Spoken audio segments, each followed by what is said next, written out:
Hey everyone, welcome back. It's your girl Toya T, and it's Toya's Tips time. It's been a month, and I've been a Lyft driver for over a month now. I just said it was a month. I'm repeating myself. Anyway, so it's been a month since I've become a Lyft driver, and I thought this would be a great time for me to give some of my assessments and come back to some kind of pros and cons. So this is 1 month update, pros and cons. So let's start off, of course, with, actually, let me start with the cons first, because I want to end the video on a negative, but cons. So someone mentioned it to me about the pink mustache, and I know I'm probably gonna get some flack from other Lyft drivers, but I will tell you this honestly. I think that the pink mustache is not a good idea. You don't see other companies like Uber or Sidecar with this kind of gimmicky, kind of Sesame Street type approach to their business. It doesn't come off, like even my mother said this, who is in business, that said that it's not very professional looking. You would never see a taxi or any kind of other car with a huge pink furry mustache on the front of it. And I didn't receive mine until I hit 30 rides, which is what the policy is. You get a whole kit. You get your pink mustache. You get a holder for your phone, so you can be hands-free. They also give you a USB charger for your cigarette lighter, and also a AUX cable, so you can hook up people's phones to your radio if you have that. It's funny that they give you that, but they assume that all cars have that. And I know when I got my car, it didn't have that, and I had to change my radio because my car is a 2004 Honda Civic. So it's kind of presumptuous of them to think that everyone has AUX, but that's besides the point. The thing about the pink mustache, I haven't put it on my car. I haven't seen it on any cars in Boston, and I always see different Lyft drivers when I'm driving, because on the app it shows us where other drivers are, and I have yet to see any car with a pink mustache. And if you have a pink mustache on your car as a Lyft driver, more power to you. I applaud you for being fun and being able to embrace that part of the company's agenda, but I just can't see myself putting a pink mustache on my car. One of the things that I wish that they would do is put a decal, have like a Lyft decal, kind of similar to the sticker that they send you. Like, I wish they had something like that to put on like your window, or put it like on your car, something that is discreet but still identifies you as a Lyft driver. That would be a lot easier to do than putting on a big pink mustache, because again, I mean, as a business model, it does not look very professional. It kind of looks like a clown car when you do that. And so I have mine. I think it's kind of cute. In my house, underneath the house, still in the box. I probably will, when I move out of my mom's house, I'll probably take it with me and put it in my apartment somewhere, something cute to put, like on my couch or something. But I don't see myself putting it in my car. So that is, one con. Second con, the GPS system on the Lyft app is flawed. Very, very flawed. First of all, the fact that it doesn't take into account traffic lights or traffic in general. So you're telling customers, passengers, that the driver is about 6 minutes away, and they're really about 10 minutes away because of traffic. Doesn't really, it's not really good for your business, because I've actually had one instance where it said that I was 7 minutes away, and maybe by distance I was 7 minutes away, but because of the time of day that it was rush hour, and the amount of traffic in the area that the person wanted to be picked up, it said, my GPS said it was 14 minutes for me to get there. And she sent me a text message back like, hey, the app says 6 minutes. And it's really confusing for passengers when you have to constantly remind them or to inform them that the app is actually not giving them the right approximate time. Sometimes it'll be like a minute off. I've never seen it be exactly on time unless you happen to be like right across the street from the person that you're picking up. So that is one thing that I think they definitely need to change. Also, please Lyft, if you're watching, please fix your navigation system on your app. It's absolutely awful. Especially another story I can tell you about that is that I've had several instances where the destination that they say the pickup is actually a couple blocks or a block away from where the person really is. So I actually stopped at a house and this person said, I'm not at that address, I'm actually at this street. And I couldn't figure out where that street was because I don't know the area. So, and the person didn't know the area either, so we're both trying to figure out how to help each other. I ended up just driving down the street, and then it happened to be that was 1 block over from where she really was. So it's really annoying when you can't necessarily trust the GPS system because it doesn't give you the exact location sometimes, or the right location. So that's a huge con. What else? Oh, the comments that passengers are allowed to give. Now, I think it's a great idea that you can, the passengers can rate you and you can rate the passengers too.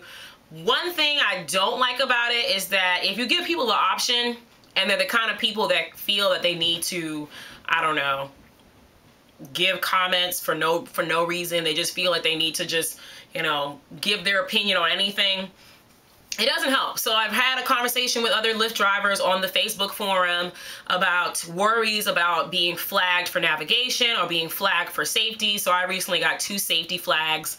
One of them I actually know because he wrote a long comment saying that he thought I was really smart and friendly, but he said I seemed distracted and my driving was erratic and all this other stuff. And I was like, first of all, my driving record is clean. So if I'm driving erratic, somehow after all the time that I've had my license, that I've never hit another car. I've never gotten into a car accident where I hit another car.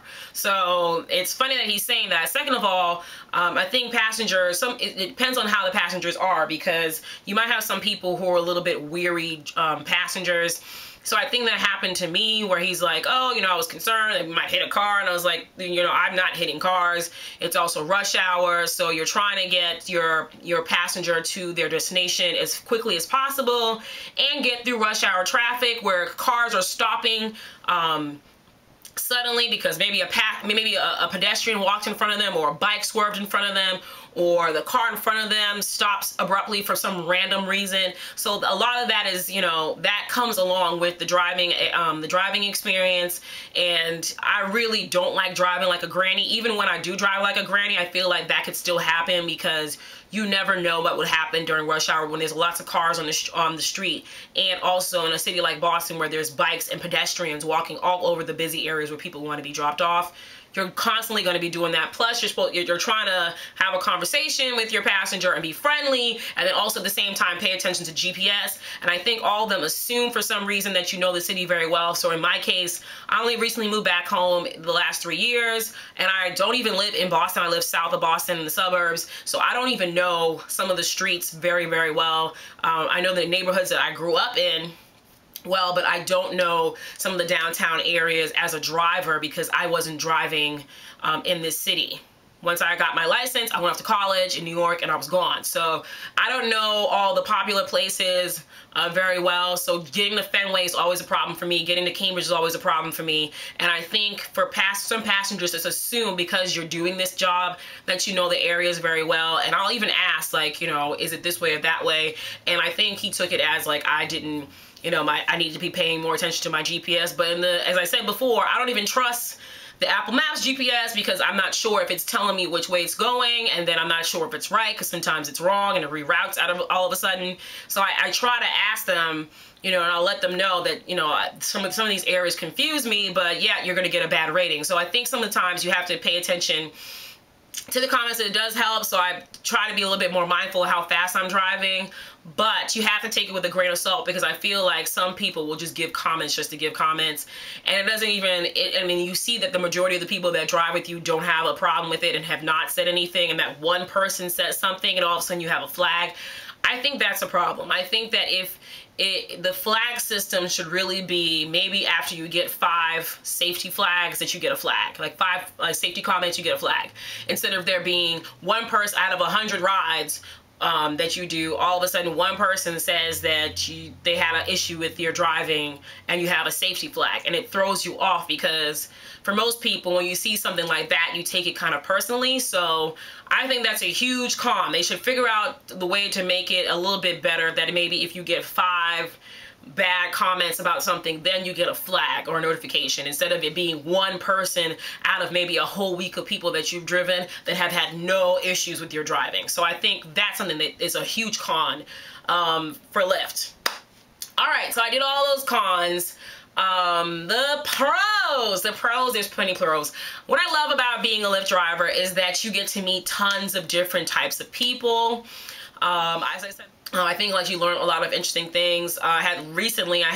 This week, I had an interesting conversation with this Indian couple, this old Indian couple. I picked them up from their daughter's apartment and was driving them to the airport. And the whole time, this older Indian woman, which I don't think I'd ever would have had a random conversation with, was talking to me about the weather and climate change. And we had a full conversation the entire time, from the time I picked her up to the time I dropped them off at the airport. And she was telling me all about her kids and where they've lived. And we talked all about weather in different parts of the United States. And I thought that was very, very cool. It made my day to actually have this kind of conversation with someone that I came across in my car. So that's one of the great things about being a Lyft driver, that you get to meet different types of people that you maybe necessarily wouldn't meet or talk to in your regular social life. Another pro about it is the money. I mean, come on. I mean, that's why you're doing the driving, right? I'm doing it only as a side job, not really as a full-time job, so I'm not driving all day long. And I love that you can make your own hours, so if you ever need to cancel or change your hours, you can do it anytime that you need to. You can do it easily from the app on your phone. One thing also is that depending on the day, like there was one day this week that I actually hit a record for myself. So last time that I had this video, I talked about that I finally had a $100 day, which was awesome. But this week I finally hit more than 5 lifts in 4 hours. So I drove for 4 hours. I drive from 6 a.m. to 10 a.m. and I actually had eight lifts in 4 hours. And it was because it was raining. So because it was raining, some people who regularly don't take lifts, who maybe bike or walk or take the train, actually took it. So I ended up, stuffing all these people in on that day. And I made, I think, about $91 that day in 4 hours. So you can do the calculations. I'm not good at math, but I got $94 in 4 hours. And then I went home and I took a nap and went on with the rest of my day. So that is the great thing about it, that you can make money. Since I've figured out a schedule that works best for me, I make at least $40 a day working in 4 hours. So if you calculate that, I at least make $10 an hour. All right, sorry, my camera actually cut off. So what I was saying on the last pro is that the great thing about being a Lyft driver is the community. I absolutely love talking with other Lyft drivers from around the country on the Facebook community. It's a great way to learn about different things that works for other people, and they always are very open and are quicker to answer questions than customer service is at Lyft, unfortunately. But it's so great that you can start a conversation with someone who's a driver in Austin or North Carolina or something and encourage each other and give each other tips. So I absolutely love that about Lyft. I think it's a great system, and the fact, I forgot about the money part to put in this part, the money part, the fact that we still get 100% commission, and Lyft is not making any money right now off of these lifts because they've gotten some kind of grant to help them build their brand. And I think that's awesome. They also have cut their rates for the summer for passengers, so it's a win-win situation for drivers and for passengers. So if you're watching this and you feel like you'd want to try out Lyft as a passenger or as a driver, I'm going to put my referral link in the box below, so that if you want to take a ride on me or on Lyft, you can get a free $25 Lyft ride if you use my promo code, which is Latoya141, and it's the same thing for the referral if you want to become a driver. We both get money off of it. If you take my referral code, you get $150 and I get $150 after you make, I think, 20 rides as a driver. So anyway, I'm done. This is really long. I hope you guys enjoy it, and please subscribe, comment, share, talk with me. I really enjoy talking to all you guys and answering your questions as best as possible. And I won't lie to you, I don't get any benefit of lying or, you know, fudging the truth for you about what it is like to be a Lyft driver. So if you have any questions, especially for the females out there, because I find that I get a lot of questions from males and I'm worried there's not enough female drivers out there. And if you have any questions as a female that you're concerned about safety or anything, let me know. Leave a comment below and I will answer you back within usually a day or so. I'm usually really good at that. So anyway, have a great time, everyone, and see you guys later. Bye.